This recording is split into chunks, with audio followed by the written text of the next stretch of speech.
Έχω ξαναρθεί στη Βόρεια Ελλάδα, έχω ζήσει στην Καβάλα. 2 χρόνια σαν έφεδρος αξιωματικός στο στρατό και το λέω αυτό επειδή έμενα έξω και έτσι έζησα. Και ειλικρινά περνάω την Κατερίνη και νιώθω ότι μπαίνω στο χώρο της γεννήσεώς μου, ειλικρινά σας λέω. Δεν είναι ωραία να γίνονται διαχωρισμοί, αλλά είναι μια πραγματικότητα. Από τη Λάρισα και κάτω, ή από τη Λαμία και κάτω, είναι άλλος κόσμος. Το λέω εγώ που είμαι από εκεί. Ειλικρινά νιώθω και ένοχος, φεύγω από το σπίτι μου και δεν νιώθω ξένος, όσο όφιλα να νιώθω σε ένα ξένο μέρος. Νιώθω σαν να έρχομαι εκεί που γεννήθηκα και νιώθεις λίγο άβολα, λες άφησα τη γυναίκα μου κάτω, άφησα τον τόπο που γεννήθηκα. Αυτό λοιπόν το συναίσθημα το είχα από τότε από την Καβάλα, που έχω αφήσει την καρδιά μου στην Καβάλα και σε όλη. Είχα φίλους και από εδώ στο στρατό. Είχα φίλους και από εδώ που ήμασταν στο στρατό μαζί από τη Θεσσαλονίκη. Και έρχομαι και τώρα στα 70 μου και μισό ακριβώς και μισό. Την κακία σου δεν θα την βγάλεις, θα την βαστάς. Να γίνω φοιτητής και διάλεξα επίτηδες στη Θεσσαλονίκη γιατί θέλω να ξεφύγω από τα δεσμά κάτω της Αθήνας. Και ειλικρινά έχω από τον Στέφανο, από τον Μιχάλη, από τον Γιώργο, από τον Χρήστο τέτοια αγκαλιά που βρίσκω ανθρώπους που μου λένε «Σε ευχαριστούμε Δημήτρη».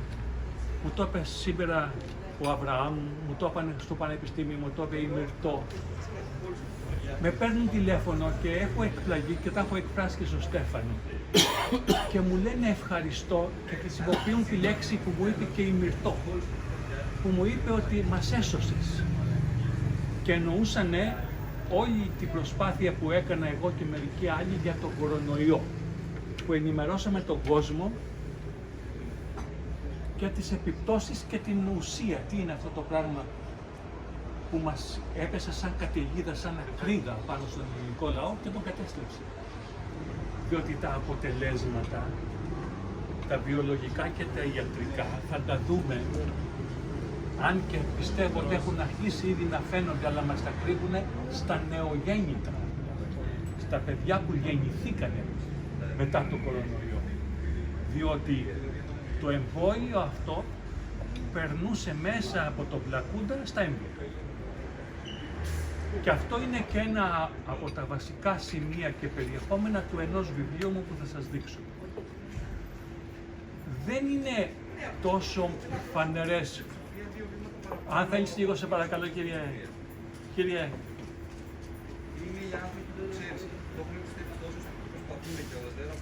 Οι επιπτώσεις του οι γενετικές δεν φαίνονται στους ενήλικες. Δηλαδή σε αυτούς που κάνουν το εμβόλιο, που είναι RNA, είναι DNA, έτσι. Κύριε, λίγο πιο χαμηλά σε παρακαλώ, έτσι, συγγνώμη, ναι. Επειδή λοιπόν αυτό το RNA του ιού, έτσι που το φτιάξανε, και θα πούμε παρακάτω, μπαίνει μέσα στο κύτταρο του εμβολιαστέντος και μέσα, όχι μόνο μέσα στο κύτταρο. Δυστυχώς θα ενοχλήσω ένα αυτοκίνητο πριν κάποιον. Ποιο? Audi. Ποιος είναι? Audi έχει κανείς? Έχει Audi κανένα αυτό το πράγμα? Κύριε συγγνώμη, σας έβαλα Όχι, εντάξει, σε παρακαλώ. Δεν είναι Λοιπόν, επανερχόμαστε. Αυτό λοιπόν το εμβόλιο, όπως τα είπανε από την έναρξη του εμβολίου, τα είπαμε, τρέξαμε να τα πούμε, τα γράψαμε και στον Πρωθυπουργό. Θα σας τα δείξω τα ντοκουμέντα που είναι ιστορικά. Του είπαμε μην αρχίζεις αυτά τα εμβόλια, διότι τα μεγαλύτερα πανεπιστήμια της Αμερικής από τις 20 Ιανουαρίου του 2021, του 20 αρχίζουν τα εμβόλια. 21. Τα εμβόλια αρχίζουν το Δεκέμβριο του 20, τα Χριστούγεννα. Μετά λοιπόν, από λίγες μέρες, από λίγες εβδομάδες, είχαν αρχίσει βέβαια οι έρευνες πριν. Τα μεγαλύτερα πανεπιστήμια της Αμερικής, ο Ροκφέλερ, Μπιθεσδά, όλα αυτά 40 πανεπιστήμια μεγάλα. Βγάλαν μια συγκλονιστική μελέτη και απέδειξαν ότι το εμβόλιο όχι μόνο δεν παράγει αντισώματα εναντίον καταρχάς του εμβολίου, τα οποία υποτίθεται αντισώματα θα εστρέφονται και εναντίον του φυσικού κορονοϊού, αν από αυτό προσβαλόταν ο εμβολιαστής. Καταλαβαίνετε, έτσι. Όχι μόνο λοιπόν δεν παρήγαγαν τα αντισώματα αυτά, αλλά όσα αντισώματα εν πάση περιπτώσει βγαίναν από τους εμβολιαστέντες, όταν τα βάζανε τα αντισώματα αυτά στις καλλιέργειες, στο εργαστήριο, εναντίον του φυσικού κορονοϊού,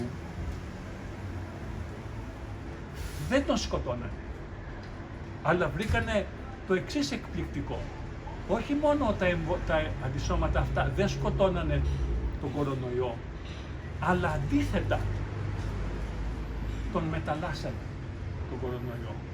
Του αλλάζανε δηλαδή μορφή, με αποτέλεσμα τα αντισώματα αυτά να μην τον αναγνωρίζουν τον ιό, και αφετέρου, αν ο εμβολιαστής έβγαζε κάποια αντισώματα, τα αντισώματα αυτά να μην αναγνωρίζανε τον εισβολέα τον ιό, διότι του αλλάσαν το πρόσωπο. Ξέρετε, τα αντισώματα με τον εισβολέα, τον κορονοϊό ή κάθε μικρόβιο λειτουργούν σαν το κλειδί στην κλειδαριά. Δηλαδή μπαίνει ένα μικρόβιο μέσα και ο οργανισμός βγάζει εναντίον του ένα αντίσωμα, μια πρωτεΐνη δηλαδή, η οποία πάει και κολλάει απάνω στο μικρόβιο ή στον κορονοϊό, όπως το κλειδί στην κλειδαριά. Κάθε αντίσωμα δηλαδή είναι ειδικό για το συγκεκριμένο κορονοϊό που μπαίνει μέσα ή το αντίστοιχο μικρόβιο. Αν το μικρόβιο όμως αλλάξει μορφή, το αντίσωμα δεν το αναγνωρίζει και έτσι μπαίνει ο εισβολέας μέσα από την κερκόπορτα και δράω ανενόχλητα. Αυτά λοιπόν τα αντισώματα που βγαίνανε από τα εμβόλια τι ήταν? Πήρανε λοιπόν, φτιάξανε μέσα στο εργαστήριο μία μορφή του κορονοϊού, ένα RNA του κορονοϊού που είναι το DNA του, δηλαδή από αυτό που ζει. Το φτιάξαν στο εργαστήριο. Θα σας πω τον ανατριχιαστικό τρόπο που το φτιάξανε. Και υποτίθεται ότι αυτό το RNA του εργαστηρίου, που ήταν μίμηση του RNA του φυσικού κορονοϊού, το βάζαν μέσα στο εμβόλιο, μέσα στον οργανισμό του εμβολιαστέντα. Ο οργανισμός του εμβολιαστέντα έβγαζε ένα αντίσωμα εναντίον του RNA του εμβολίου, το οποίο αντίσωμα υποτίθεται όταν θα προσβαλότανε ο εμβολιαστής από τον φυσικό κορονοϊό, θα υπήρχε το αντίσωμα μέσα από το εμβόλιο να πολεμήσει το φυσικό κορονοϊό. Αυτό λοιπόν που βρήκανε με λίγα λόγια στην Αμερική, και αυτό που λέει και η ιατρική εδώ και 200 χρόνια, δεν πήραν τον Νόμπελ. Ήταν αυτό που ξέρουμε όλοι εδώ και 200 χρόνια. Γι' αυτό και εξεπλάγει. Όχι, δεν το ξέραν αυτοί. Καλά, η Παγώνη δεν το ήξερε. Αλλά οι άλλοι το ξέραν. Αλλά ήταν πληρωμένοι δολοφόνοι. Δεν ήθελε σοφία να ξέρεις ότι όταν το αντίσωμα αυτό παράγεται με φυσιολογικό τρόπο, έτσι, μπαίνει μέσα ο κορονοϊός και παράγει ο οργανισμός ένα αντίσωμα, ή μπαίνει το εμβόλιο και παράγεται ένα αντίσωμα. Αυτό το αντίσωμα πάει και κολλάει επάνω στον κορονοϊό όπως το κλειδί στην κλειδαριά. Αλλά ταυτόχρονα το καταστρέφει κιόλας τον κορονοϊό. Δηλαδή όταν κολλάει απάνω το εμβόλιο, του αλλάζει τη δομή. Διότι είναι χημικές ουσίες. Δεν είναι ένα κλειδί σταθερό και αμετάβλητο, του αλλάζει τη μορφή, το μεταλλάσσει.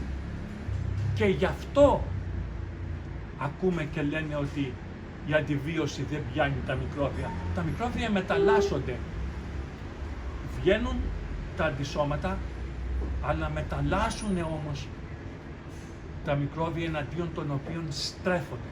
Αυτός είναι ο κανόνας εδώ και 200 χρόνια Και έτσι ακριβώς γίνεται και στον καρκίνο. Όταν βγαίνει ένα καρκινικό κύτταρο μέσα στον οργανισμό, ο οργανισμός του αναγνωρίζει ότι είναι κάτι ξένο και στρέφει εναντίον του καρκινικού κυττάρου αντισώματα. Με τον ίδιο ακριβώς τρόπο όπως γίνεται με την εισβολή μικροβίων ή του κορονοϊού. Στρέφονται λοιπόν τα αντισώματα εναντίον του καρκινικού κυττάρου, κολλάνε πάνω του να το καταστρέψουν, αλλά ταυτόχρονα όμως του αλλάζουν και τη μορφή. Γίνεται μια μάχη.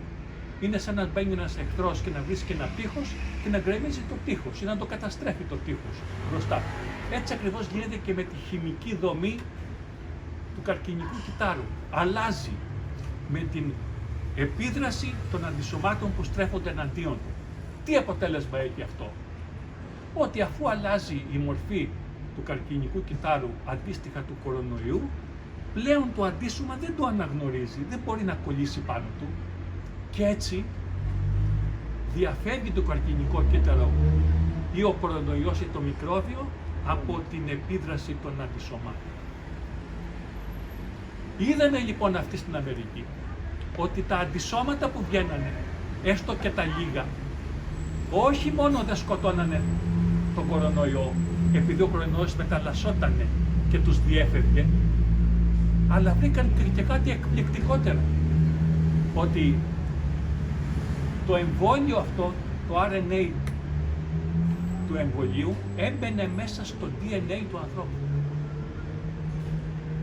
Αυτό που φωνάζαμε στην αρχή και μας λιδωρούσανε και μας λέγανε δεν γίνεται αυτό και μας λέγανε κάτι θεωρίες, πλέον τότε ήταν λίγες οι μελέτες που το είχαν αποδείξει. Το MIT, το μεγαλύτερο πανεπιστήμιο του κόσμου, έτσι, το μεγαλύτερο ίσως, το είχε τεκμηριώσει ότι έμπαινε το RNA του εμβολίου μέσα στο DNA του ανθρώπου. Δηλαδή, και ξέρετε πώς το ονόμαζε το πανεπιστήμιο αυτό? Το DNA του ανθρώπου, λέει, γίνεται πλέον μία χήμερα. Χήμερα ήταν ένα αρχαίο μυθικό τέρας, το οποίο αποτελείται από τα μέλη του από διάφορα ζώα.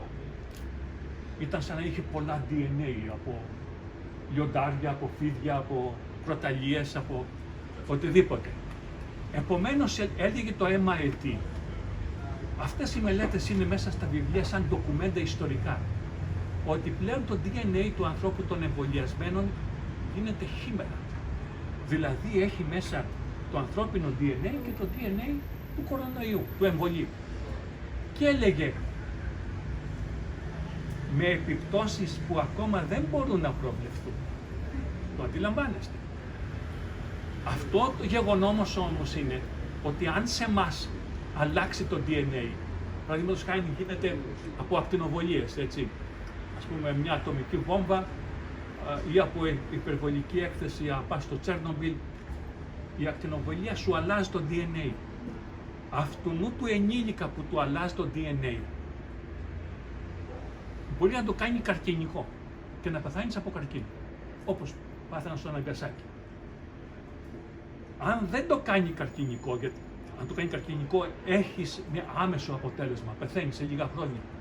Αν όμως δεν φτάσει να το κάνει καρκινικό, οι μεταλλάξεις, οι αλλαγές που γίνονται μέσα στο DNA δεν φαίνονται σε έναν ενήλικα, δεν μπορεί ξαφνικά να βγάλεις μια ουρά. Έλεγε ο Ευαγγελάτος, εγώ έκανα το εμβόλιο, αλλά δεν έβγαλες ουρά. Και τον πήρα τηλέφωνο και του λέω, ρε φίλε, του λέω, κάνε μια αξονική εγκεφάλου. Μπορεί να έχεις εκεί καμιά ουρά, διότι η ουρά δεν βγαίνει και μέσα στον εγκέφαλο. Λοιπόν, οι επιπτώσεις λοιπόν στον ενήλικα αν αλλάξει το DNA με την εισβολή του RNA του εμβολίου μέσα στο DNA, θα επανέλθω σε αυτό γιατί είναι σημαντικότατο. Δεν φαίνεται σε αυτό. Αλλά πού θα φανεί? Θα φανεί στα έμβρια, στα παιδιά.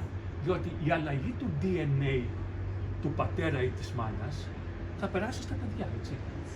Και εκεί το αλλαγμένο DNA θα αρχίσει να δημιουργεί ένα άτομο το οποίο είναι διαφορετικό από αυτό το φυσιολογικό. Το έμβριο λοιπόν θα αναπτυχθεί έχοντας μέσα DNA κορονοϊού.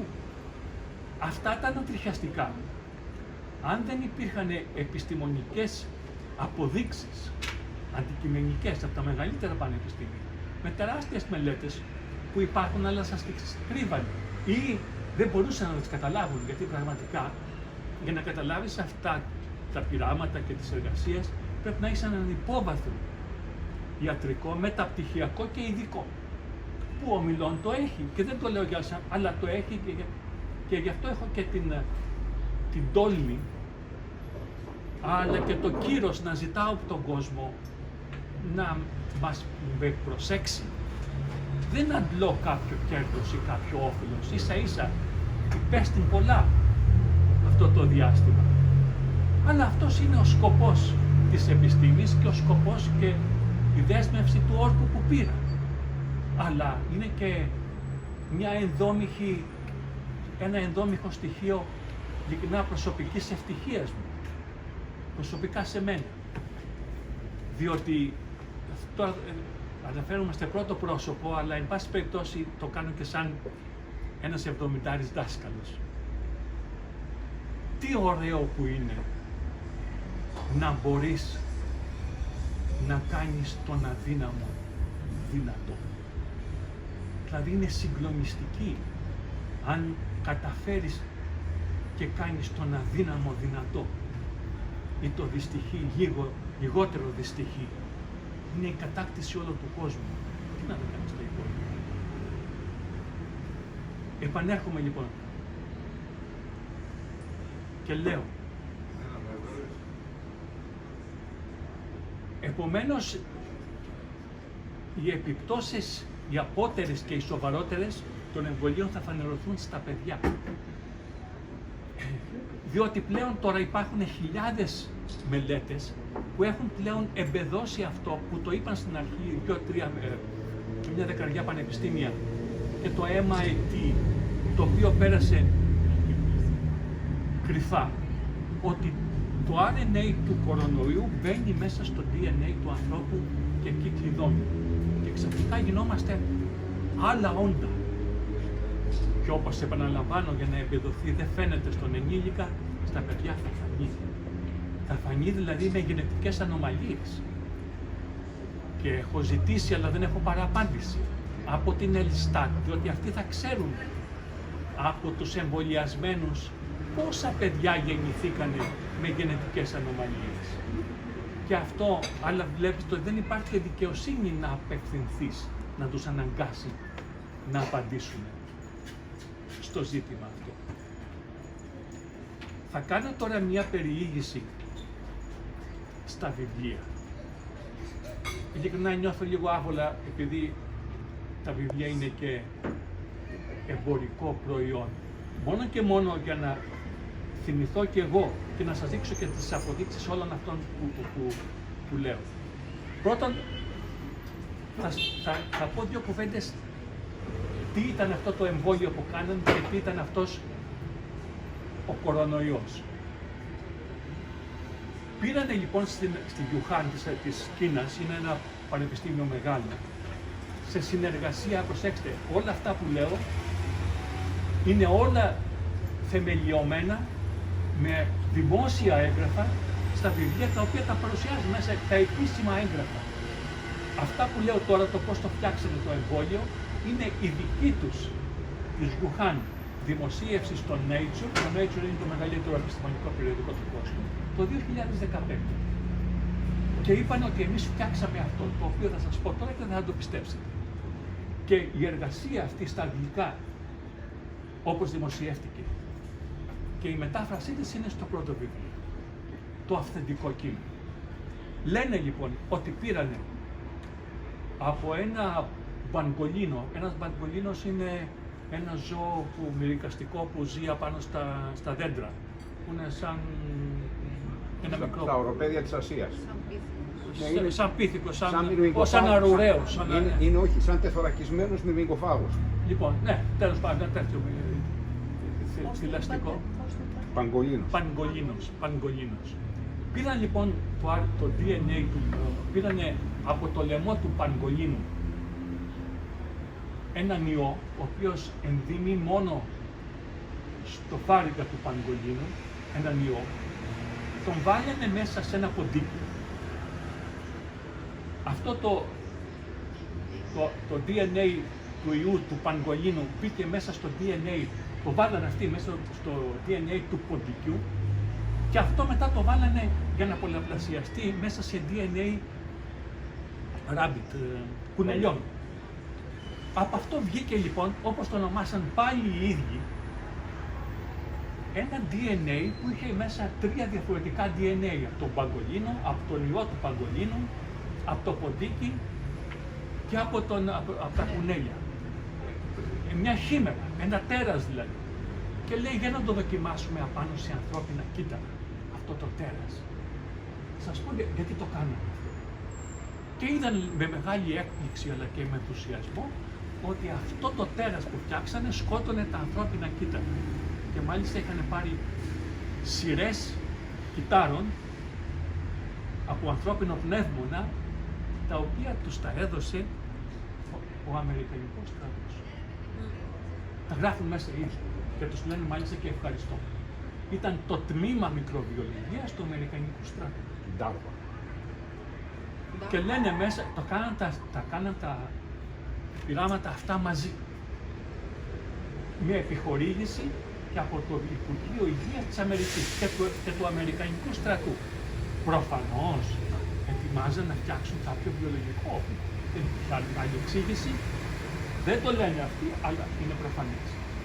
Δεν τους βγήκε σαν βιολογικό όπλο, γιατί δεν είχε άμεση επίδραση, αλλά το θεωρήσαν σαν μεγάλο ιατρικό επίτευγμα, που πράγματι ήταν, διότι αν διαβάσετε, τα περιγράφω μέσα, την τεχνολογία που χρησιμοποιήσανε ήταν διαστημική.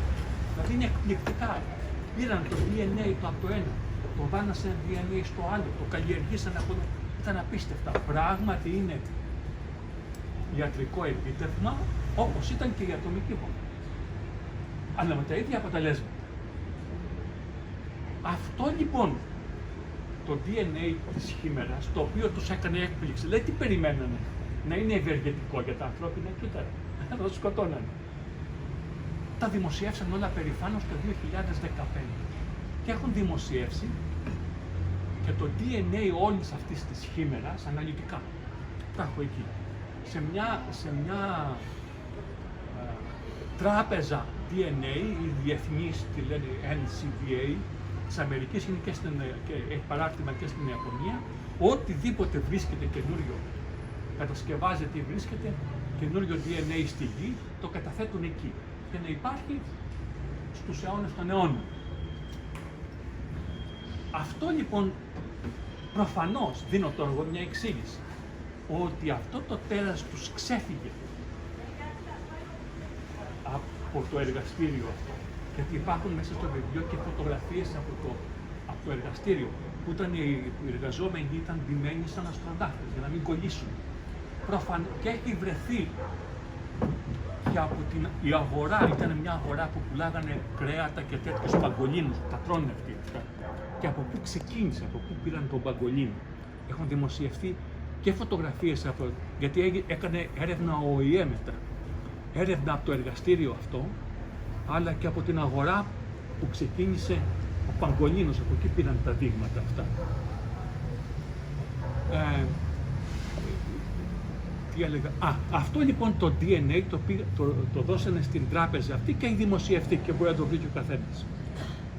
Όταν βγήκε ο κορονοϊός, διασπάρθηκε, πήραν πολλά πανεπιστήμια, πρώτα τα Ιταλικά πανεπιστήμια, αναλύσανε τον κορονοϊό, το DNA του κορονοϊού, του φυσικού, αυτού που κολλήσανε όλος ο κόσμος.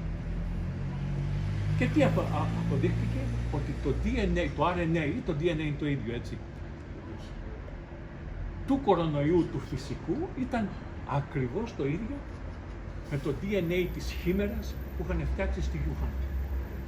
Πώς είναι Ποιο? να είναι ίδιο? Γιατί ήταν το ένα και το αυτό. Το ένα και το αυτό. Το στείλα. Αυτό που τους ξέφυγε από εκεί, Ήταν το ίδιο. ήταν Ναι, είναι αυτό που λέμε κορονοϊός, Ναι. ήταν αυτό που βγήκε από εκεί. Το στήσανε. για να κάνουν πειράματα. Έχω λοιπόν τα DNA τους αυτούσια μέσα στα βιβλία που είναι τα ίδια. Ακριβώς τα ίδια. Επομένως, το παραμύθι ότι ήρθε ο κορονοϊός από το Θεό, δεν ξέρω από πού ήρθε και από τη φύση και έτσι είναι ήταν η χήμερα που φτιάξαν αυτοί. Διότι δεν υπήρχε στη φύση τέτοια χήμερα, διότι είναι αφύσικο, αυτοί το φτιάξαν. Και ήταν, έτσι τον ονομάσαν κορονοϊός, που εξαπλώθηκε. Πού ήταν αυτό το RNA τους, πώς έγινε. Γιατί λέγανε νυχτερίδες και φίδια τότε. Παραπλανητικά. μας κοροϊδέψουν. Παραπλανητικά. Αυτό είναι. Το ψέμα είναι... Ξέχασα να σου πω. Ένα στάδιο για να φτιάξουν αυτή τη χήμερα περνούσε μέσα και από νυχτερίδες. κατάλαβα. Και από DNA νυχτερίδων. Τι να πρωτοθυμηθώ. Τα έχω εκεί μέσα και καλά έκανες πρωτοθύμησες. Πήραν λοιπόν από εκεί, από τον παγκολίνο, από τη νυχτερίδα, από το κουνέλι, από το ποντί και κάνανε ένα τέρας. Αυτή λοιπόν είναι η προέλευση του κορονοϊού. Δεν έφτανε αυτό. Εδώ επανέρχομαι πάλι πίσω για να δείτε τον παραλογισμό. Διότι ξέρετε πολλές φορές στην ιατρική γίνονται πράγματα προς δόξα του γιατρού, προς δόξα της φιλοδοξίας, της καινοδοξίας και της υπερφιαλότητας του γιατρού, με την ευρία έννοια του γιατρού, έτσι, και αν ακόμα είναι εις βάρος του ασθενή. Δηλαδή αυτό η μέθοδο των μεταμοσχεύσεων, τα οποία έχω δουλέψει 2 χρόνια στο μεγαλύτερο μεταμοσχευτικό, στο δεύτερο μεγαλύτερο μεταμοσχευτικό κέντρο της Αγγλίας, στο Portsmouth και στο Southampton, είναι μαζί αυτά. Και εκεί δεν θα τα ξεχάσω αυτή την εμπειρία που πήρα, που η μεταμόσχευση είναι μεγάλο ιατρικό επίτευγμα όσον αφορά τη δόξα του γιατρού, το τι επιτυχαίνει ο γιατρός.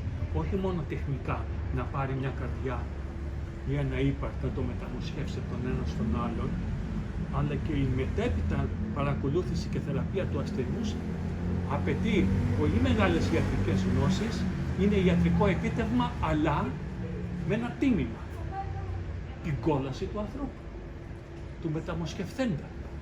Διότι ο μεταμοσχευτής που πάει με τόσες ελπίδες να πάρει ένα όργανο, να ζήσει, ιδίως αυτοί που έχουν ανεπάρκεια νεφρών, να απαλλαγούν από το βαρτήριο της αιμοκάθαρσης, αυτοί περνούν μια κόλαση μέχρι να αποθάνουν. Και ξέρετε ποιο είναι το προσδόκιμο επιβίωσης, δηλαδή αυτό που προσδοκά ο γιατρός να ζήσει ο ασθενής μετά τη μεταμόσχευση.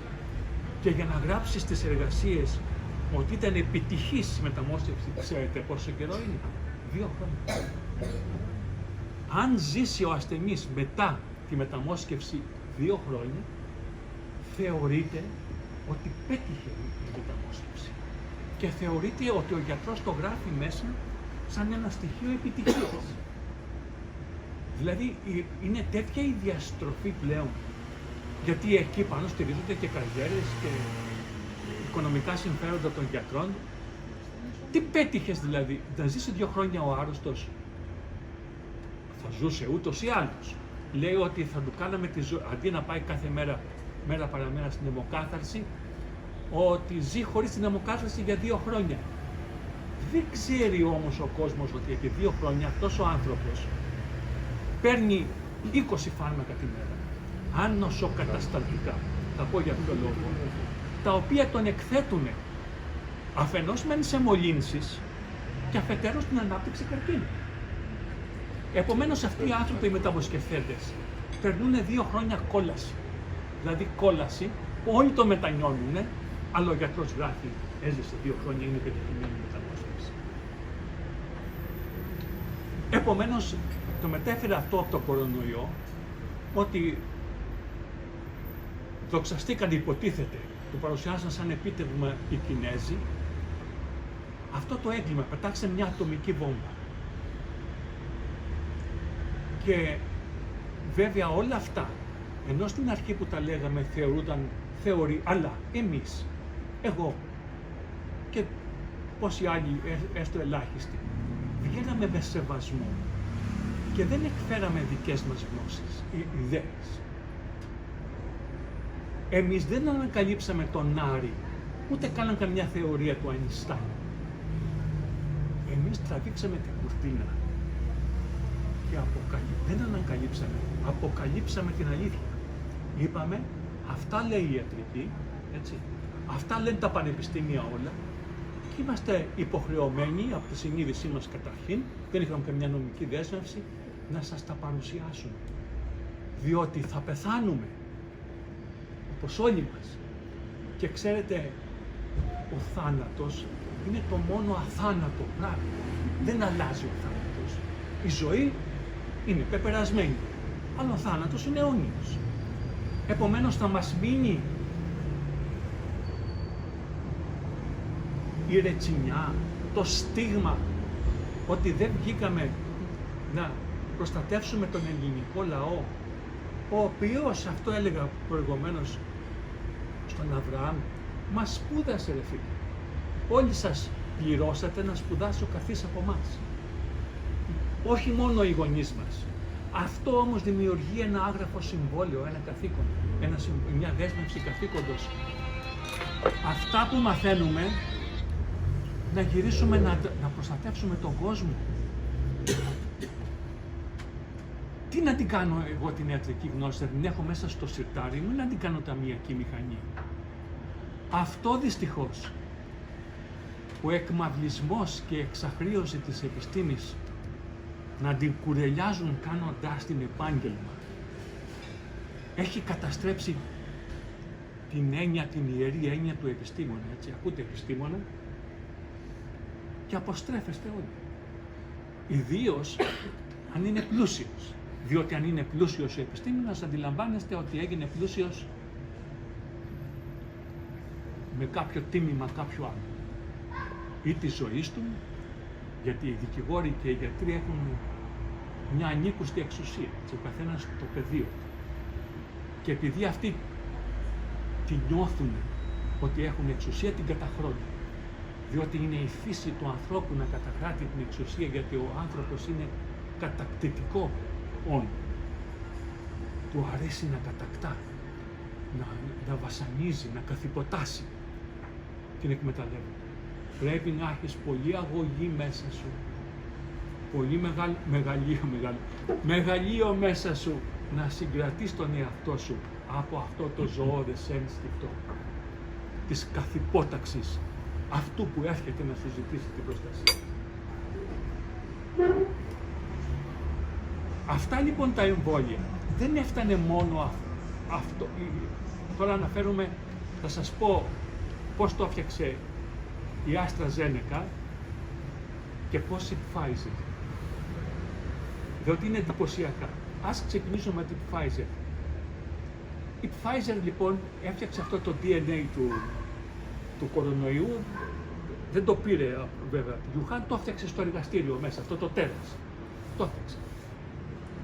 Και για να το αναγκάσει να μπει μέσα στα κύτταρα, το εμβόλιο, για να έχει, νόμιζε θα έχει επιτυχία να μπει μέσα στα κύτταρα του ανθρώπου, να φτιάξουν τα κύτταρα αυτά αντισώματα, τα αντισώματα να πολεμήσουν τον κορονοϊό, δηλαδή ένα πράγμα διαστροφικό.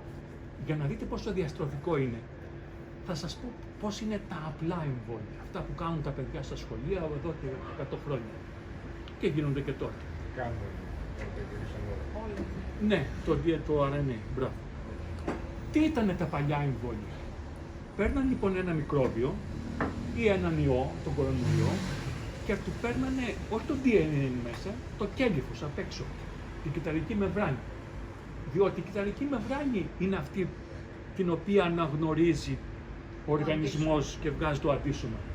Έτσι, αυτό ακριβώς. Την κυταρική μεμβράνη απ' έξω, το πρόσωπό του, όχι μέσα. Παίρνανε λοιπόν τη μεμβράνη, η οποία είναι ένα νεκρό πράγμα, είναι σαν να παίρνεις ένα κτίριο με τα τούβλα απ' έξω, χωρίς το εσωτερικό, δεν έχει ζωή. Δεν μπαίνεις μέσα τους ανθρώπους του κτηρίου, έτσι, παίρνεις το κέλυφος απ' έξω. Παίρναν λοιπόν το κέλυφος, το κάνανε εμβόλιο, το δίνουν στον οργανισμό, έβγαζε ο οργανισμός τα αντισώματα, αλλά δεν κινδύνευε από το κέλυφος. Το κέλυφος ήταν ένα νεκρό πράγμα. Δεν πολλαπλασιαζόταν, δεν ήταν έμβιος οργανισμός. Τώρα ακούστε τη διαστροφή. Πήραν με τα εμβόλια το RNA, αρχικά του κορονοϊού, τώρα τα κάνουν σε όλα, επειδή έχουν δισεκατομμύρια κέρδος. Αντί να πάρουν λοιπόν το κέλυφος του εμβολίου ή του ιού, πήραν το RNA, το DNA. Ναι. Πήραν λοιπόν το DNA του κορονοϊού ή το φτιάξαν στο εργαστήριο και είπαν, ακούστε τώρα τη διαστροφή, θα βάλουμε το RNA του ιού μέσα στον άνθρωπο με τα εμβόλια, αυτό θα μπει μέσα στο κύτταρο του ανθρώπου, το κύτταρο του ανθρώπου θα το ρουφήξει αυτό,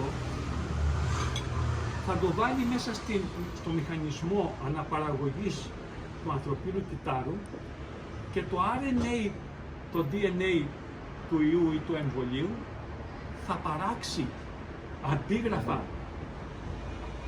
δικά του, αλλά θα φτιάξει και το κέλυφος απ' έξω. Και έτσι μέσα στο κύτταρο του ανθρώπου θα δημιουργηθούν δισεκατομμύρια ζωντανοί ιοί ή μικρόβια, τα οποία θα σπάσουν το κύτταρο του ανθρώπου, θα βγουν στο αίμα, θα τα δει ο οργανισμός πλέον σαν να είναι φυσική ιή και θα βγάλει τα αντισώματα. Πώς σας φαίνεται αυτή η διαστροφή? Ενώ θα μπορούσαν να βάλουν όπως παλιά μόνο το απ' έξω και θα γινόταν η δουλειά. Τώρα να βάλουν μέσα το RNA, αυτό να μπει μέσα στο κύτταρο του ανθρώπου. Το κύτταρο του ανθρώπου να χρησιμοποιήσει όλο το μηχανισμό του αναπαραγωγής των αντισωμάτων, έτσι, με τους δικούς του μηχανισμούς. Να φτιάξει όλο τον κορονοϊό, να βγει αυτός έξω, με καταστροφή των ανθρωπίνων κοιτά. Να το αναγνωρίσει ο οργανισμός παράγοντας αντισώματα. Με συγχωρείτε, υπάρχουν λόγια γιατί ξέρετε. Σκόπιμη βιολογική επίδοση. Ακριβώς, ήταν βιολογικός πόλεμος. Μπράβο. Ήταν βιολογικός πόλεμος, διότι δεν υπάρχουν λόγια. Ξέρετε, το παράλογο δεν μπορείς να αντιεπιχειρηματολογήσεις λογικά, διότι είναι παράλογο. Για να αντιεπιχειρηματολογήσεις λογικά, να αντιεπιχειρηματολογήσεις το παράλογο, πρέπει να χρησιμοποιήσεις παραλογισμό. Αλλιώς, αν χρησιμοποιήσεις λογική εναντίον του παραλόγου, βρίσκεσαι σε αδιέξοδο. Είναι μια αντίφαση πλέον. Σταματάς. Επομένως, ο πόνος δεν έχει γλώσσα. Περιγράψτε μου τον πόνο. Δεν περιγράφεται. Ο πόνος δεν έχει μόνο δική του γλώσσα, αλλά ο ίδιος είναι μια γλώσσα. Όταν πονάς φαίνεται. Δεν χρειάζεται να πεις τίποτα. Και δεν υπάρχει γλώσσα που να περιγράφει τον πόνο, την πλεονεξία, τη διαστροφή και η μεγαλύτερη, ξέρετε, διαστροφή, η επικίνδυνη, είναι να κρύβεις αυτό που είσαι και να γίνεσαι ίκαρος. Αν γίνεις ίκαρος και πετάξεις παραπάνω από εκεί που αντέχουν τα φτερά σου, τι γίνεσαι? Αναλώνεσαι. Όταν λοιπόν έρχεται η παγόνη, όταν έρχεται η παγόνη, ξέρετε, εστιάζομαι εκεί, διότι υπάρχει, είναι χαρακτηριστικό παράδειγμα εκφυλισμού, είναι το κιτς. Το κιτς, ξέρετε, έχει στην τέχνη, είναι αυτό που αποκτάει ή νομίζει ότι αποκτάει μια αξία πάνω από αυτή που έχει. Και νομίζει ότι την έχει. Ή νομίζει χειρότερα ακόμα ότι οι άλλοι τη βλέπουν σαν έργο τέχνης. Οι άλλοι ξέρουν όμως ότι είναι σκουπίδι. Και τη βλέπουν, ξέρετε, με μια κατανόηση, σκουπίδι είναι, ας γελάσουμε και λίγο.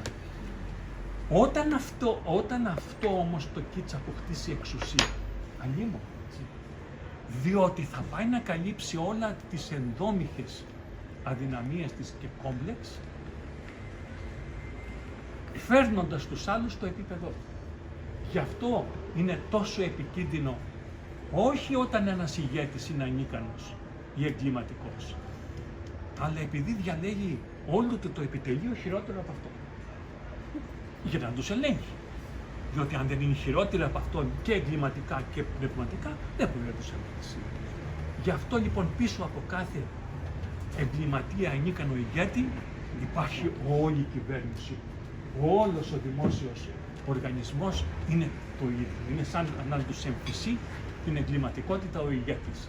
Και το κάνει, δεν είναι μεταφυσικό, τους διαλέγει να είναι έτσι.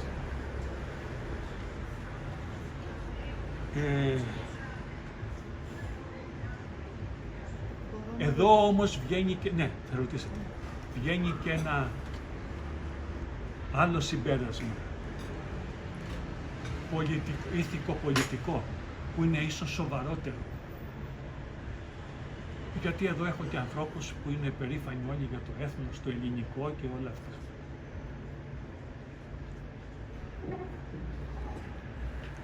Πώς καταντήσαμε έτσι? Όλη μας η εθνική συμπεριφορά, η λαϊκή συμπεριφορά του κόσμου να διακατέχεται από ένα δόγμα. Ποιο είναι αυτό? Το δόγμα της ειδονής στην υποταγή. Δώσε στον σύγχρονο Έλληνα τη δυνατότητα να υποτάσσεται και είναι η ευτυχία του. Διότι με την υποταγή ξέρετε ότι απαλλάσσεται και από την ευθύνη. Διότι όταν υποτάσσεσαι στον αφέντη, την ευθύνη των πράξεών σου και της ζωής σου την έχει ο αφέντης. Λες εσύ, εγώ δεν φταίω, εγώ τον άκουσα αυτό. Διαχρονικά. Γι' αυτό και βλέπετε ότι οι αυτοκρατορίες δεν πέφτουνε.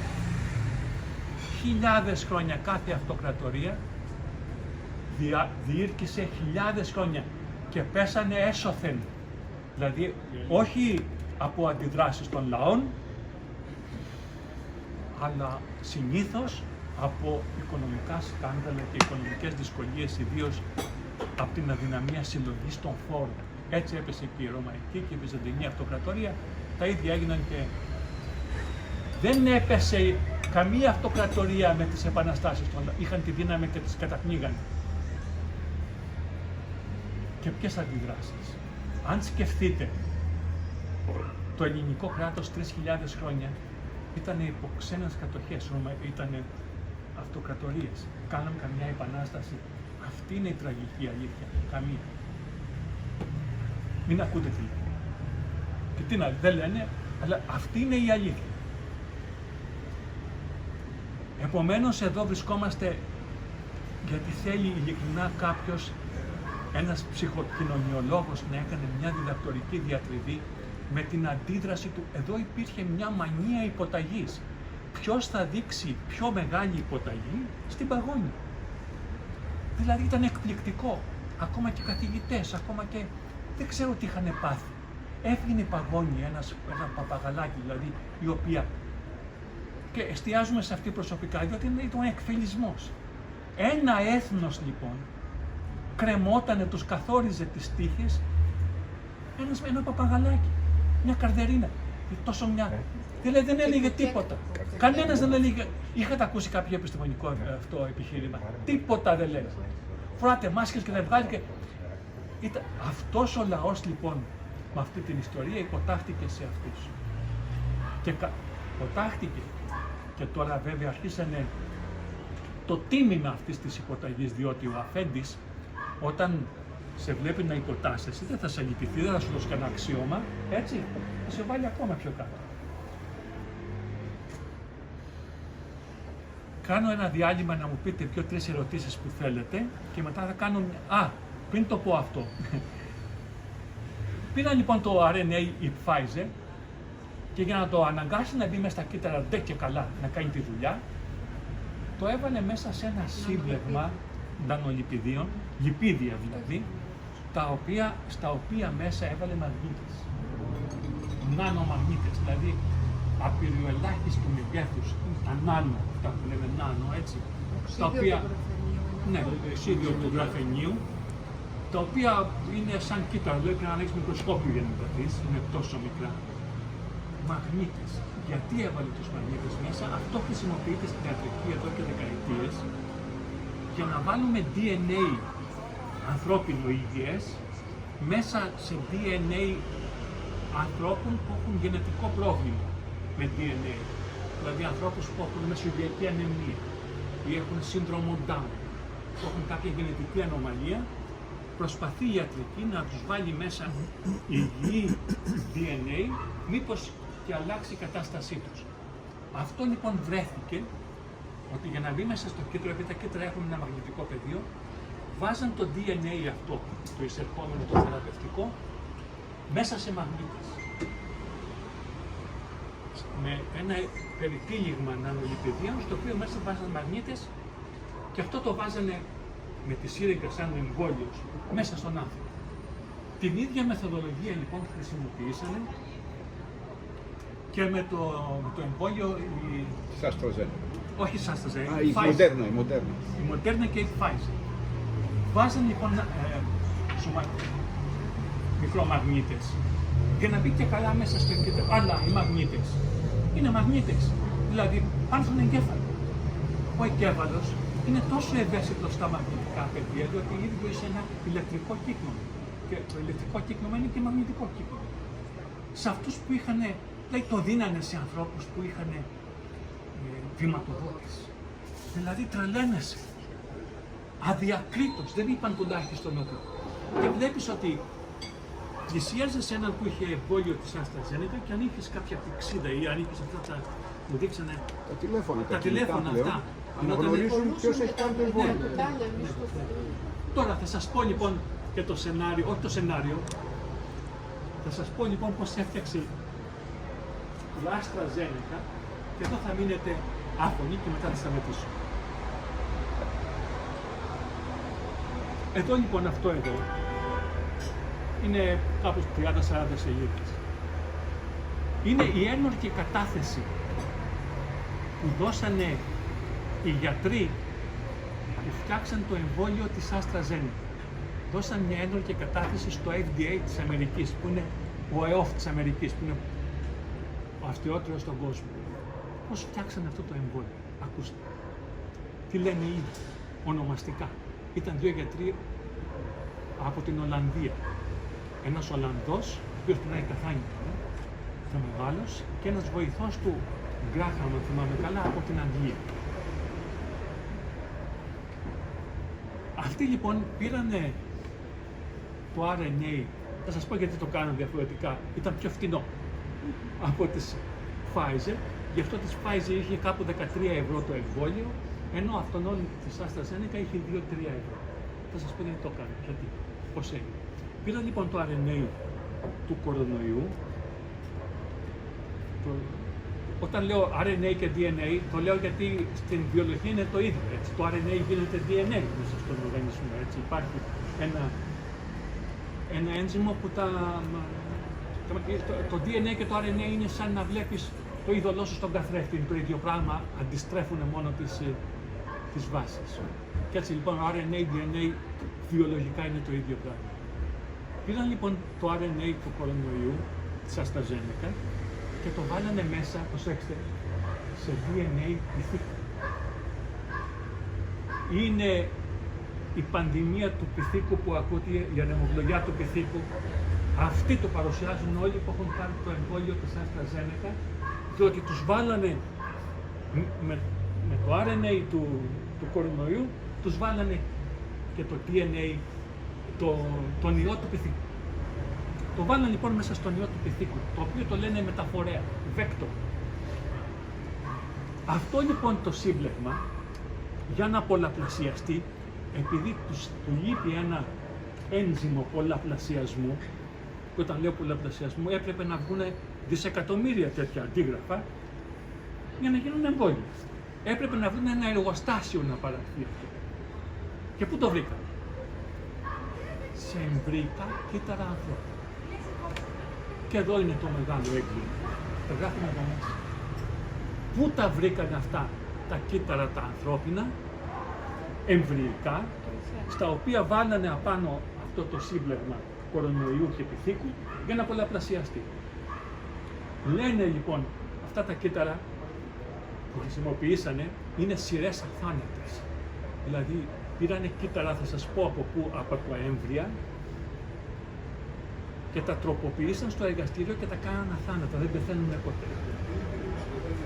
Αυτές οι σειρές λοιπόν υπάρχουν και θα υπάρχουν πάντα. Είναι σαν τα καρκινικά κύτταρα. Τα κύτταρα τα καρκινικά, μία από τις ιδιότητες που έχουν διαφορετικές από τα υγιή είναι ότι δεν πεθαίνουν, έτσι. τρώνε τα υγιή. Αυτά δεν πεθαίνουν. Γι' αυτό λέω, αν ρωτήσεις ένα καρκινικό κύτταρο ότι είσαι ασθενής εσύ, θα πει το καρκινικό κύτταρο, εγώ είμαι παντοδύναμος. Εγώ δεν πεθαίνω ποτέ. Εγώ πολλαπλασιάζομαι ανεξέλεγκτα. Και μάλιστα τρώω τα άλλα. Ποιος είναι ο αδύνατος, ο ασθενής εγώ ή τα υγιή?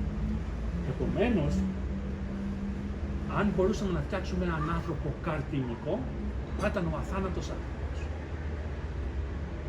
Και το λέω με πλήρη επίγνωση και στο τέλος θα πω κάτι από αυτό που του αρέσει του Στέφανου. Υπάρχει αυτός. Για το ζωοδότη καρκίνο. Ζωοδότης καρκίνος. Τέλος πάντων, είναι μια βραδιά λίγο περίεργη, αυτά που ακούτε. Λοιπόν, πού τα πήραν αυτά τα κύτταρα? Ακούστε τι λένε. Υπήρχαν δύο γυναίκες στην Ολλανδία που κυοφορούσαν δύο παιδιά υγιή, 5 μηνών. Ένα αγόρι και ένα κορίτσι. Αλλά θέλαν να τα βγάλουν, θέλαν να τα απορρίψουν. Και επειδή προφανώς δεν γινόταν 5 μηνών, τους κάναν καισαρική. Και πήραν από τα παιδιά που βγάλαν από την καισαρική, πήραν εμβρυϊκά κύτταρα από τον νεφρό, από το ένα έμβριο, και από τον αμφιβληστροειδή χιτώνα του ματιού το άλλο. Ο αμφιβληστροειδής χιτώνας είναι το πίσω μέρος του ματιού, το οποίο είναι εγκεφαλική ουσία, έτσι, με την οποία με αυτή βλέπουμε. Όλο το υπόλοιπο, αυτό που το ασπράδι και τα λοιπά, είναι νεκρή ύλη. Απλώς είναι σαν φακός. Μαζεύει τις ακτίνες και τα είδωλα και τα πηγαίνει στον αμφιβληστροειδή και εκεί βλέπουμε. Πήραν λοιπόν κύτταρα από τον αμφιβληστροειδή. Διότι τα κύτταρα του αμφιβληστροειδή, σαν εγκεφαλικά κύτταρα, έχουν δύσκολα και αυτά πεθαίνουν, όπως και τα υπατικά. Τώρα θα μου πείτε, δεν το λένε λες. Το είπα στον εισαγγελέα.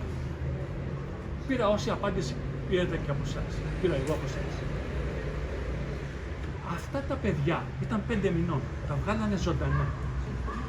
Τους πήραν τα κύτταρα λοιπόν από εδώ και από εκεί, όταν ήταν ζωντανά διότι τα κύτταρα αυτά ήταν ζωντανά. Γι' αυτό και μείνανε ζωντανά, τα κάνουν αθάνατα. Τι γίνανε τα παιδιά? Σκοτώσαν. Δηλαδή είναι ένα εύλογο, μια εύλογη απάντηση. Τους πήρανε από το νεφρό μέσα από το μάτι και τα βάλανε αυτά στο εργαστήριο, τα αθανατοποιήσανε και βάλανε πάνω εκεί λοιπόν το σύμπλεγμα αυτό του RNA του κορονοϊού και του πυθίκου. Και αυτό, επομένως, τα κύτταρα αυτά τα ανθρώπινα είχαν το ένζυμο το οποίο έλειπε από το δίδυμο το άλλο. Και έτσι μπορέσαν και πολλαπλασιαστήκανε και γίνανε εμβόλια. Με πάρα πολύ φτηνότερο. Αυτά τα ανατριχιαστικά τα γράφουμε μέσα εδώ. Τα έχετε ξανακούσει? Δεν τα έχετε ξανακούσει. Πού να τα ακούσετε? Από ποιον? Εδώ, βρίσκεται. Εδώ είναι τα. Κοιτάξτε, εδώ μπροστά έχει τη σφραγίδα του FDA. Έτσι, δεν είναι. Είναι δημόσια έγγραφα. Εδώ έχω. Είναι δημόσια έγγραφα πλέον. Δεν αμφισβητούν. Ορίστε, εδώ έχουν σφραγίδες. Αυτά ήταν. Πού τα βρήκες, Αντώνιο, αυτά? Αυτά ήταν. Επειδή έχω και ένα ταλέντο να ψάχνω. Ήταν αγκερτημένα στο FDA. Και έχουν αρχείο, και έχουν ένα αρχείο όλα τα έγγραφά τους και τις... Αυτά από τότε που άρχισαν οι καταγγελίες και έχει εξαφανιστεί.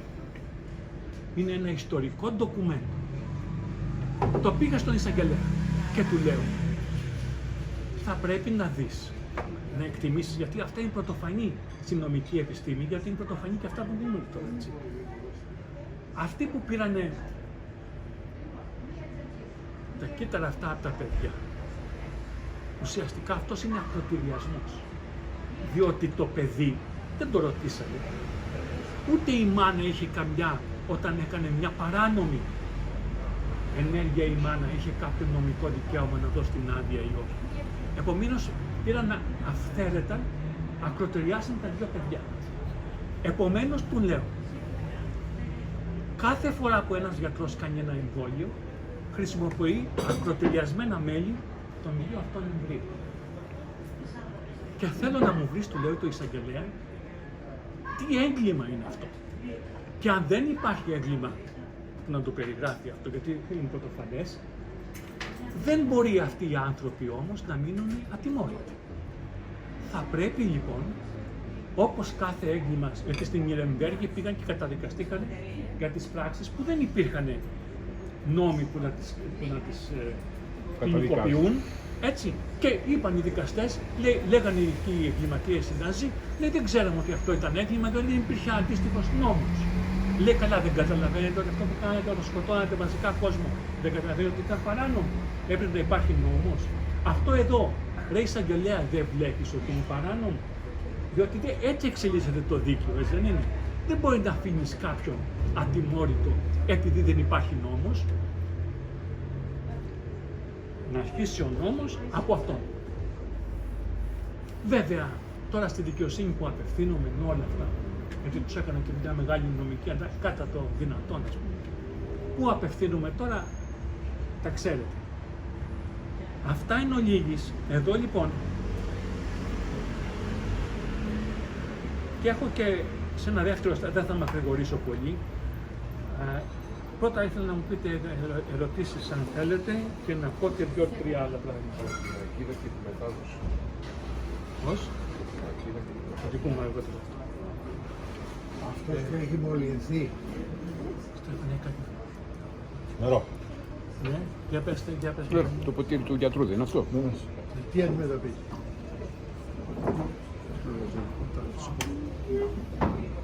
Που έχει μολυνθεί Το εμβόλιο. Όχι, από τον ιό ή από τον ιό. ιό. Από τον ιό φίλε τίποτα. Παθαίνεις μια γρίπη και τα λοιπά, δεν παθαίνεις τίποτα. Από το εμβόλιο. Λοιπόν, είπατε όμως ότι υπάρχει τροποποιημένος ιός. Και αυτή η ιή κυκλοφόρησε. Ναι. Αν εγώ έχω μονοθεί από τον τροποποιημένο ιό που κυκλοφορεί, δεν παθαίνουν τα ίδια πράγματα.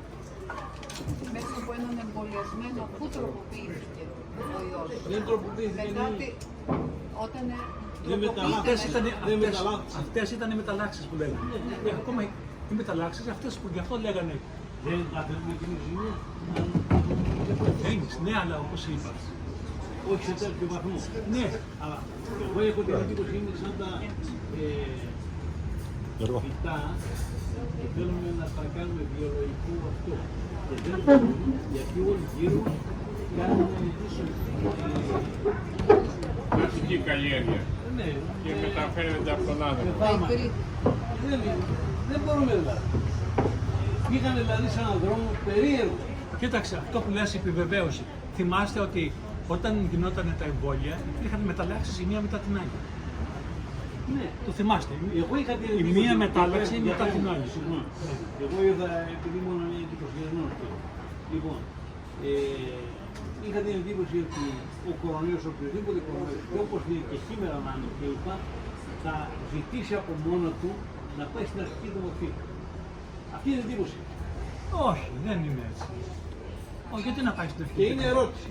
Πώς όχι, κοίταξε, θα σου πω. Τότε που γινόταν. Γιατί το λέω αυτό, γιατί τα τελευταία που ήρθαν δεν ήταν τόσο δυνατά όσο τα πρώτα ή τα δεύτερα. Κοίταξε, όσο κάναν τα εμβόλια, για τους λόγους που είπα, τα εμβόλια κάναν συνεχώς μεταλλάξεις. Έβγαινε μία μετάλλαξη, κάνανε εμβόλιο λέω εναντίον της νέας μετάλλαξης. Αυτά τα εμβόλια, όπως σας είπα, μεταλλάσσαν και την καινούργια μετάλλαξη. Την κάνανε άλλη μετάλλαξη.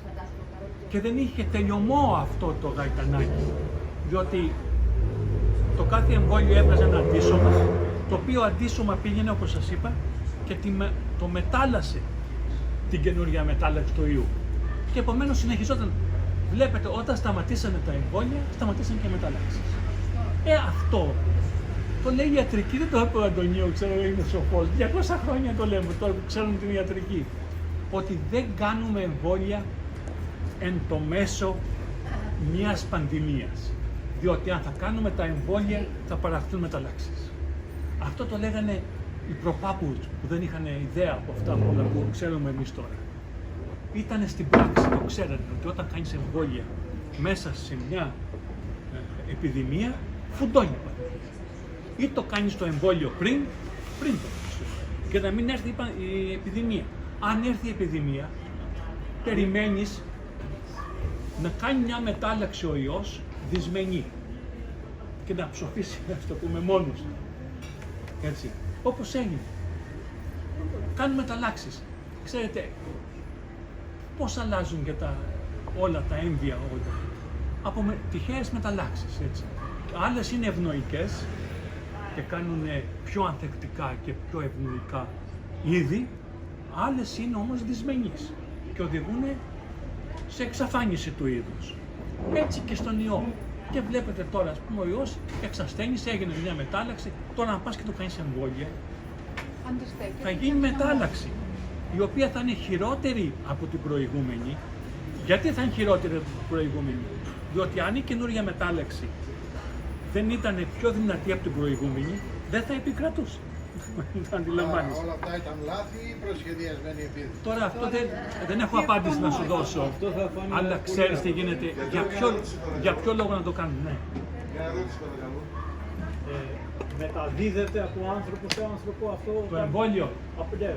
εμβολιασμένο σε μη εμβολιασμένο. Κοίταξε, ναι, η απάντηση είναι. Θα δώσω αυτά που είναι γνωστά. Μεταδίδεται με το αίμα.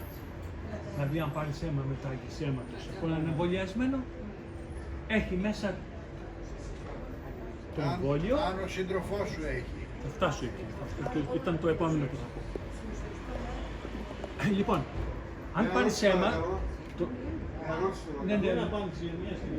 κάτσε να ολοκληρώσω αυτό και με ρωτάς. Δεν άκουσα γι' αυτό. Ναι, ναι. Αν μεταδίδεται το εμβόλιο από τον εμβολιασμένο στους άλλους, μεταδίδεται λοιπόν με το αίμα. Αν πάρεις μετάγγιση ενός εμβολιασμένου, θα πάρεις και το εμβόλιο. Το σεξ. Τώρα, με το σεξ. Το σεξ, η φιλή.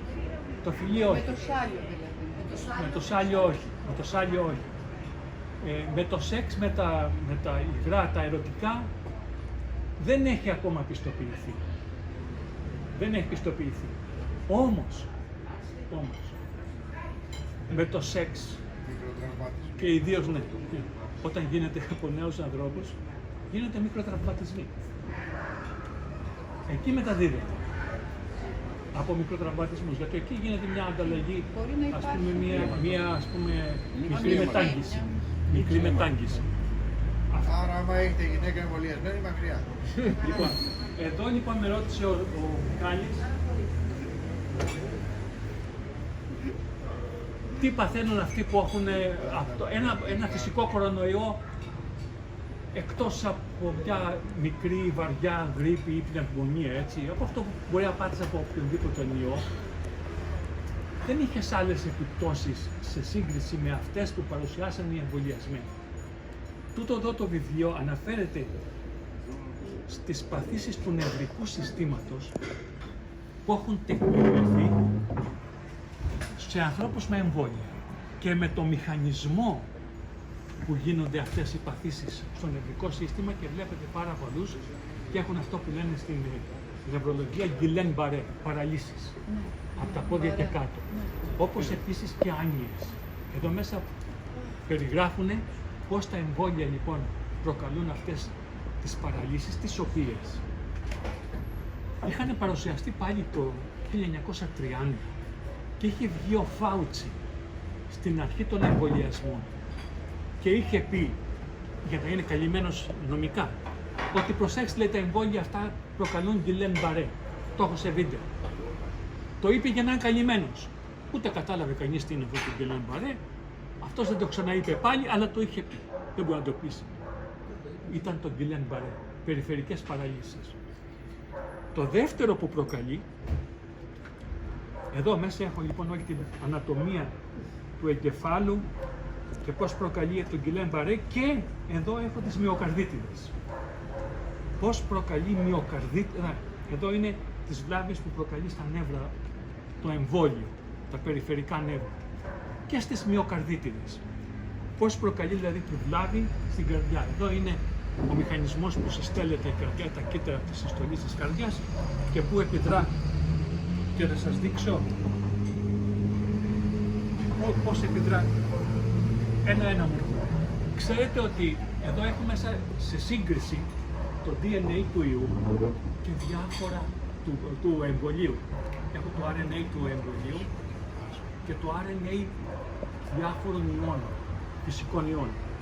Και αυτό είναι δική μου ανακάλυψη, αποκλειστική, διότι πήρα κοιτάξτε, αυτά εδώ είναι τα DNA διάφορων ιών που υπάρχουν σε αυτή την τράπεζα του DNA που σας είπα.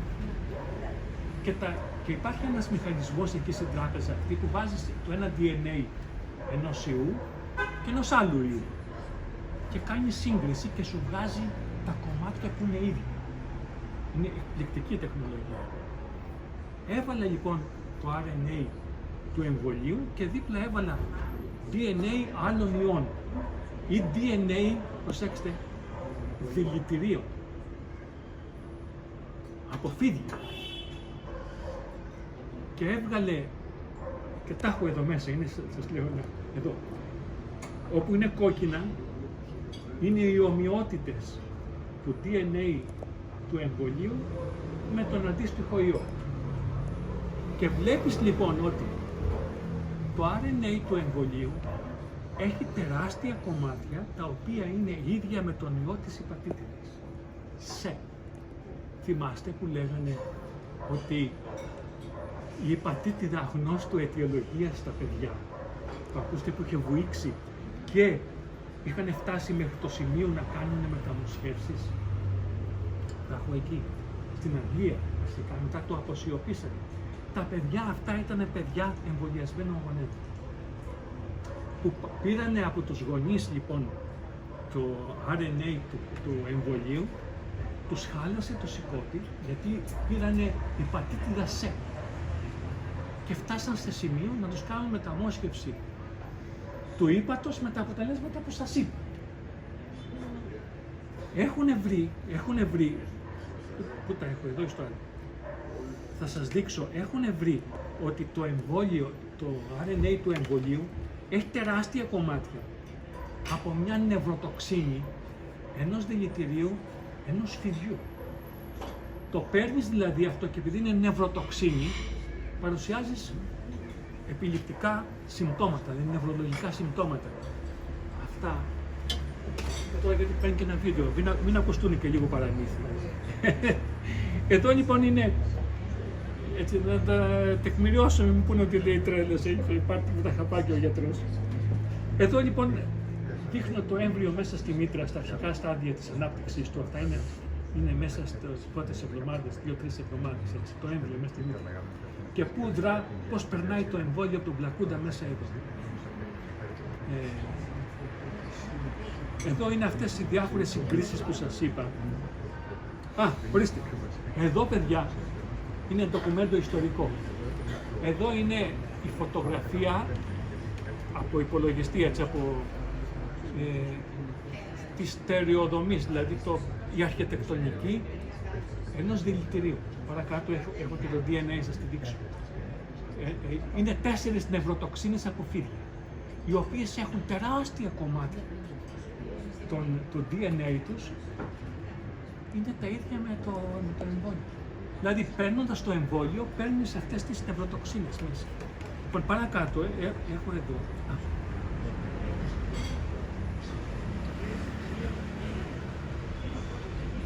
Αυτό όλο το εγχείρημα δεν εντάσσεται στην... Συγγνώμη. Εδώ λοιπόν είναι οι ομοιότητες, οι χημικές ιδιότητες των νευροτοξινών των φιδιών με το εμβολίο. Αυτά δεν είναι δικά μου, έτσι. Αυτά είναι από τα μεγαλύτερα πανεπιστήμια. Τα παρουσιάζω. Λοιπόν, ποιος ήθελε να με ρωτήσει κάτι εσείς? Αυτό όλο το εγχείρημα δεν εντάσσεται στην εκστρατεία της μείωσης του πληθυσμού στον πλανήτη? Όχι. Όχι. Θα σου απαντήσω, όταν απαντήσω στον κύριο Κόλλα, η σειρά.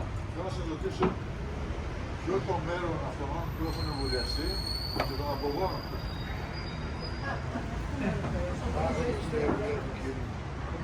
Τα είπα τόση ώρα. Όχι.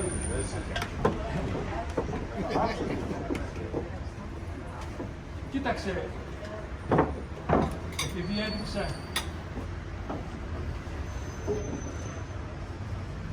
ότι αυτό το εμβόλιο μπαίνει μέσα στο DNA του εμβρίου. Είναι πλέον σίγουρος, δεν έχω όμως ακόμα τα αποδεικτικά στοιχεία γιατί μας τα κρύβουν. Τα έμβρια των εμβολιασμένων σε τι ποσοστό βγαίνουν με γενετικές ανομαλίες. Αυτό είναι το μεγάλο ερώτημα, διότι αυτό που δείχνω εκεί στα βιβλία είναι ότι το εμβόλιο περνάει από τον πλακούντα μέσα στα έμβρια στη μύτη. Τα αποτελέσματα μας τα κρύβουνε. Έχω κάνει ερώτηση στην Ελστάτ και τώρα θέλω να κάνω στην Eurostat. Αμφιβάλλω αν θα μου απαντήσουν. Να μου πούνε παιδιά νεογέννητα εμβολιασμένοι σε τι ποσοστό παρουσιάζουν εμβρυϊκές ενεργείες. Διότι το επόμενο μεγάλο μπαμ θα είναι από εκεί.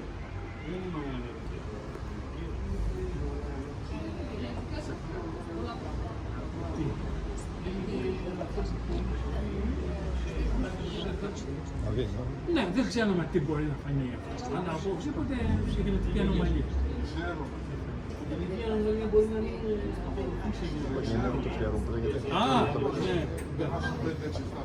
Ήδη γιατρέ μου, εξ όσων γνωρίζω, ήδη έχουν σταματήσει, αν έχεις προσέξει, έχει γίνει ένας πόλεμος κατά της εκδόσεως κίτρινης κάρτας για παρενέργειες όλα αυτά. Και όχι μόνο στην Ελλάδα, αλλά έχει αρχίσει πλέον και στην Ευρώπη. Ο αίμα, ο μηχανισμός ευρωπαϊκός ελέγχου των παρενεργειών και όλων αυτών πλέον, έχει γίνει υπερβολικά φιδωλός στο θέμα της εκδόσεως αποφάσεων. Τα έχω εδώ μέσα. Ναι, τα γνωρίζεις εσύ. Εδώ λοιπόν είναι το RNA, DNA του κορονοϊού. Του φυσικού, αυτό που λέμε φυσικού. Το οποίο είναι το ίδιο. Όχι, αυτό είναι της Γιουχάν. Το οποίο είναι της Γιουχάν είναι αυτό, έτσι. Το φτιάξανε οι Κινέζοι. Και είναι το ίδιο με το DNA του κορονοϊού του φυσικού. Το οποίο είναι το ίδιο. Τους ξέφυγε από εκεί και το είπαμε κορονοϊό εμείς. Ενώ είναι αυτό που έγινε στη Γιουχάν.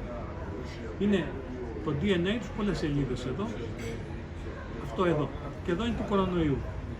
Και εδώ είναι το πώς το φτιάξαν, πώς το περιγράφουν οι ίδιοι.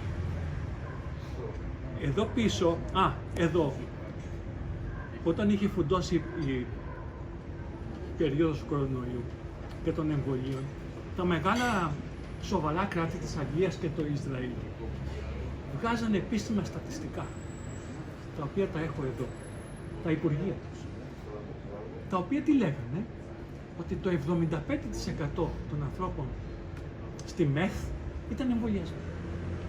Το 75%. Εδώ μας λέγανε τα αντίθετα. Στο τέλος βέβαια.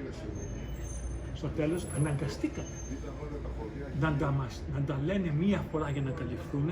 Στο τέλος τα είπαν. Ξέρω επειδή τα παρακολουθούσα και εγώ ξέρω τι πιάνω. Τα είπανε, το 75% είναι εμβολιασμένοι. Το είπανε μία φορά σε μια εκπομπή, ξέρεις, για να είναι καλυμμένοι. Αυτά ήταν από τότε. 75% των εμβολιαστών στη ΜΕΘ ήταν εμβολιασμένοι. Και εδώ έχω το περίφημο τείχος ανοσίας. Θυμάστε που λέγανε, θα εμβολιαστούμε και θα έχουμε τείχος ανοσίας. Τείχος ανοσίας. Τείχος ανοησίας. Τώρα να μην το πω τώρα.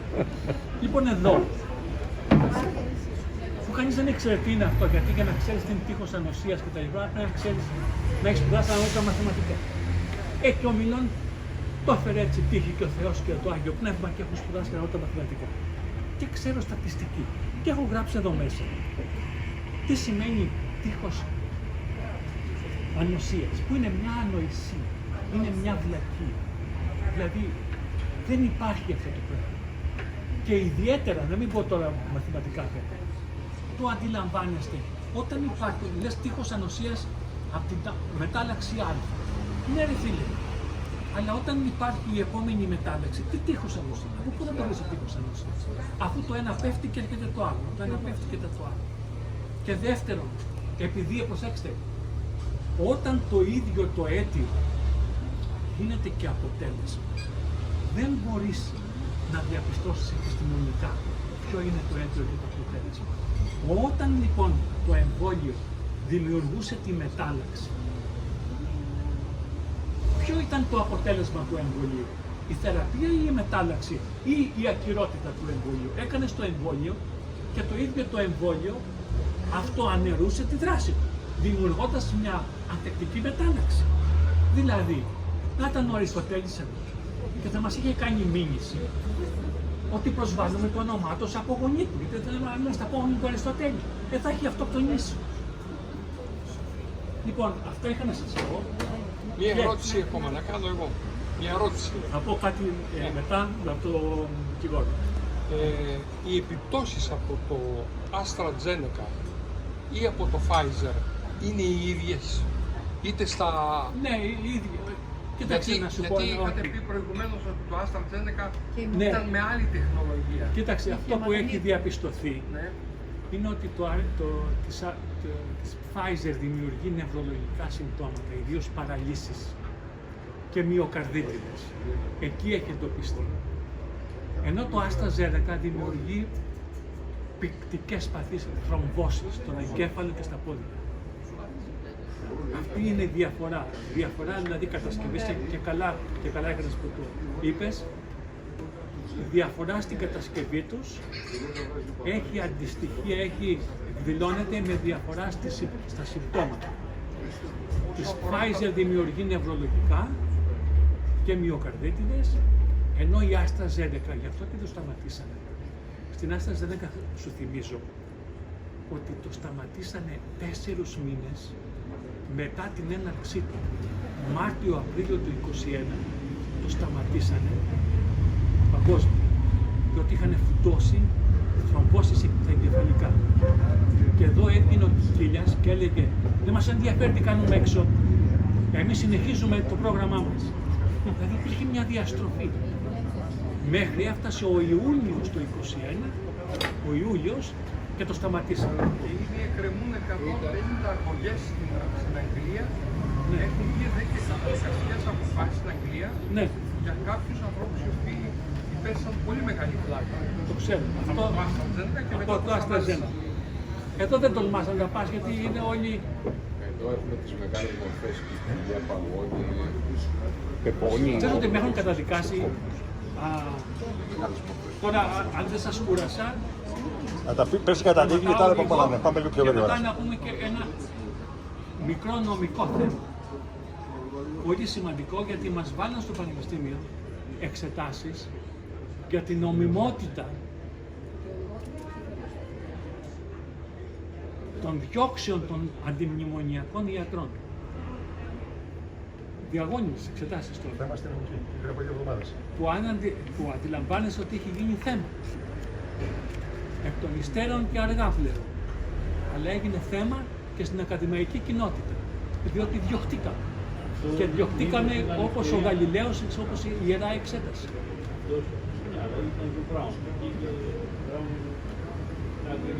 Σήμερα, αν δεν κάνω λάθος, βγήκε και το αποτέλεσμα, η απόφαση ενός δικαστηρίου, ενός στρατιωτικού γιατρού στην Αθήνα. Έχω την εντύπωση όμως ότι αν έγινε τέτοιο διαγώνισμα, τέτοιο περίπτωση, αυτοί που πήραν θέση υπέρ του εμβολιασμού την έχουν πατήσει ή περάσανε, ενώ οι άλλοι δεν το πίεσαν. Ήταν η ερώτηση τέτοια. Μετά αυτό είναι το νομικό μέρος.